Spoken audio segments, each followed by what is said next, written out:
So no one actually understands Orwell anymore. One of the most annoying things about modern discourse and modern society is that anything that becomes an adjective essentially loses all of its meaning. We use terms so interchangeably now that they start to really lose their punch and they become really vague and unclear. In the case of Orwell, we're so used to calling things Orwellian that we never really bother to ask what that actually means, what counts as Orwellian. And I'm sure that a lot of people can imagine in their mind what Orwellian looks like, but you're probably wrong. And that's not your fault. The problem is that most people didn't read 1984 with historical context. You read it in high school English, where 1984 is removed almost entirely from the context that it's being written in.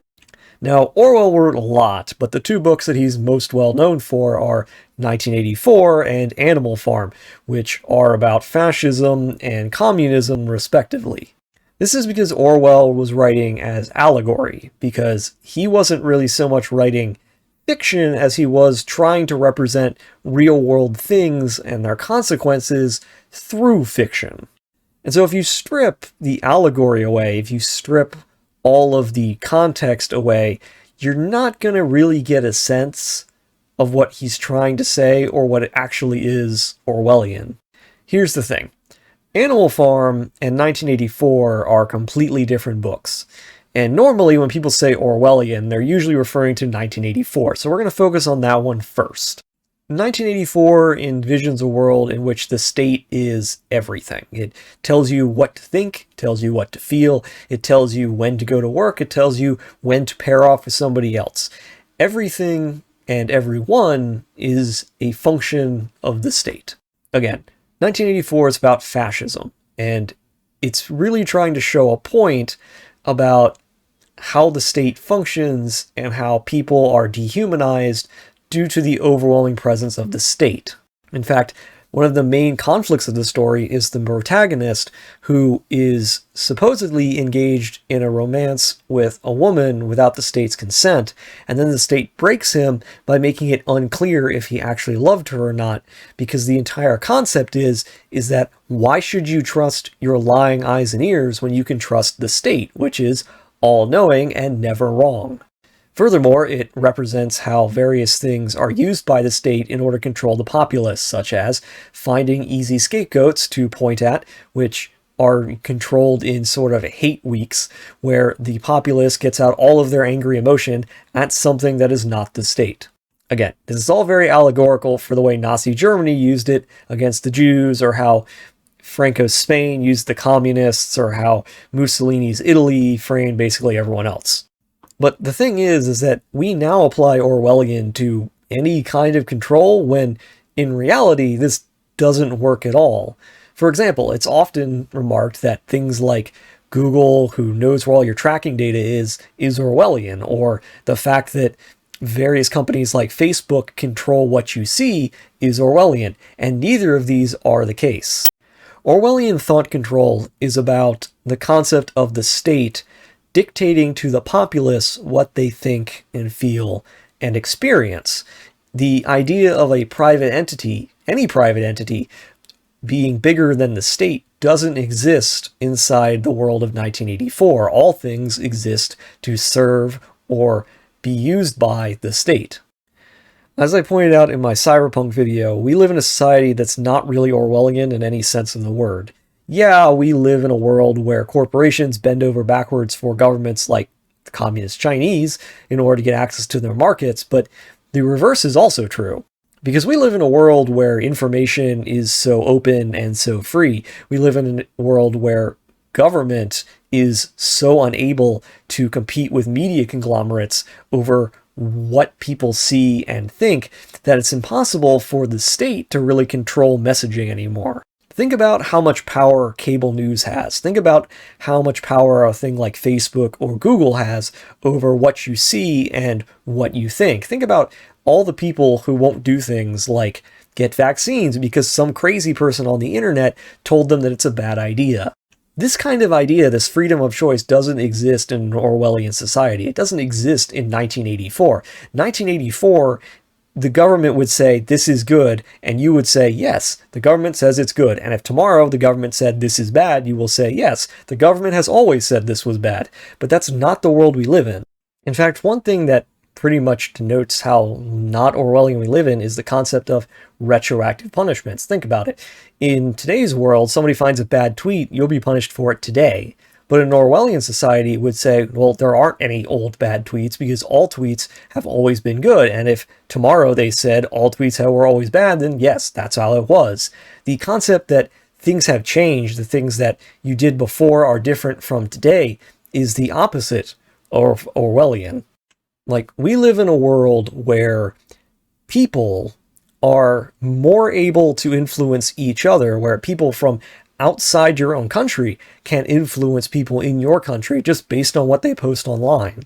Now, there is something to be said about the countries that are closest to an Orwellian society, those of, ironically, the communist countries like Communist China or North Korea. Countries where there is rapid censorship of everything, the idea that every message you type is viewed by the state. There are social credit scores, which denote what kind of citizen you are, as the country essentially defines what you're doing.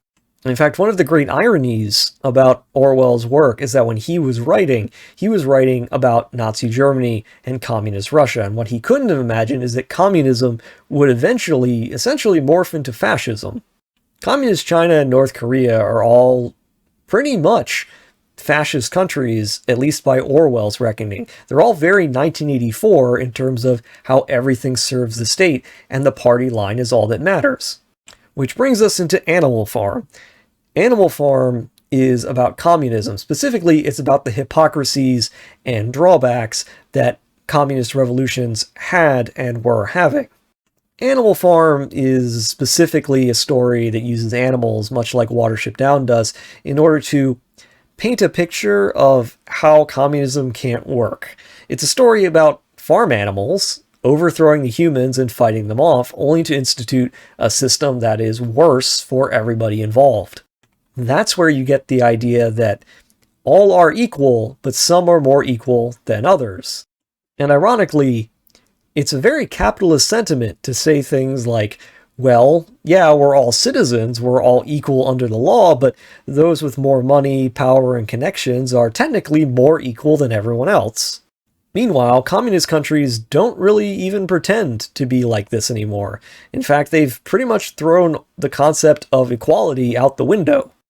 Orwell in Animal Farm is specifically referring to the creation of the Soviet Union, the messaging and ideology of people like Vladimir Lenin. The concept that, yeah, everybody's a worker, and so we're all equal, but some of the workers, the ones in the party establishment, are more equal than others. But communist countries in modern society resemble more like dictatorships. You look at somewhere like North Korea, a country that doesn't even bother to act like the Kim family is on the same level as your normal worker. In communist China, the party apparatus is above the common people in every shape and sense of the word. There's no real even lip service paid to the kind of rhetoric and ideologies that people like Mao espoused. What is similar, however, is the same concept of external enemies. That's still consistent, because that's still consistent with communism and fascism, the concept that we have to focus on the exterior, and so you just have to go along with things because the external enemy is always much worse than whatever your problems are. And again, you can't really understand any of this without historical context, and you're not going to get that in high school literature. That's not a failing of the education system, it's simply the case that you can't really discuss all of these ideas and what he's writing about without really delving into the political ideologies of the time. And the further you get from the political ideologies of the time, the less they resemble what he's writing about.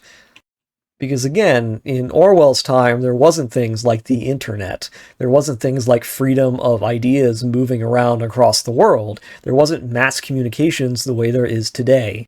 In fact, Orwell's reckoning of the world in 1984 and in Animal Farm can't conceive of a world in which corporations and various private entities are on the same level as the state or even command more power than the state. Because, again, random people online are able to influence conversations and people's beliefs more than governments of some countries are. I mean, just look at the United States and look how hard it is for the government to convince people to take actions that are objectively good for them because various talking heads on television told them not to listen to them. That concept that a private media entity would control as much or more than a government just doesn't come into play in Orwell's mind, because in his mind, the things that he's writing about, the state is using everything, including media entities, to its own purposes. The concept that the media would be almost an active aggressor for governments is not part of his formulation. Now, that doesn't mean that Orwellian things don't still happen in the world. In fact, you can look at places like Poland and Hungary and countries where there is significant democratic backsliding where Orwellian things are happening. Specifically, things like how the government takes over the independent judiciary or how it passes laws that curb the power of various media entities. And again, I've already talked about things like North Korea or Communist China, where they control what people see and what they're allowed to say. All of that is very Orwellian, but you can't apply Orwellian concepts to a lot of things that exist in the West, especially when you're talking about things like big tech or big data. Because big tech and big data being independent and being able to do things in their own way and being able to do things on their own is not something that Orwell was concerned about or talking about in his own works. Now, there is a way to see Orwell in terms of what's going on between the relationship of people and media entities, which is another way that often isn't described. See, if you view a media entity like CNN or Fox News or even Facebook and the people who they are informing, that can be an Orwellian relationship. Because when people take all of their news and frame their realities based around what entities are telling them and don't let anything from the outside in, that's Orwellian. If you live in a Fox News or CNN bubble and all you do is read what these people are telling you and all you do is digest what you're supposed to think and say and orient your entire being around that, that's Orwellian. As for Animal Farm, the way you can apply it to today and apply it to our own life is to apply it probably to social justice issues. Because the overriding call from people who support social justice are always talking about equality, when in reality, when a lot of their ideas are implemented, either by design or completely accidentally, what you end up with is the Animal Farm situation. Everyone is equal, but some people are more equal than others.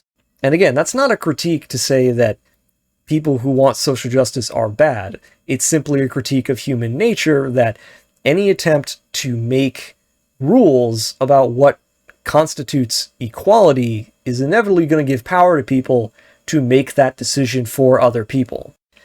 In the case of communism, this is viewed as innately wicked. This is viewed as something that will innately be seized upon by bad actors who will then use this to hurt other people.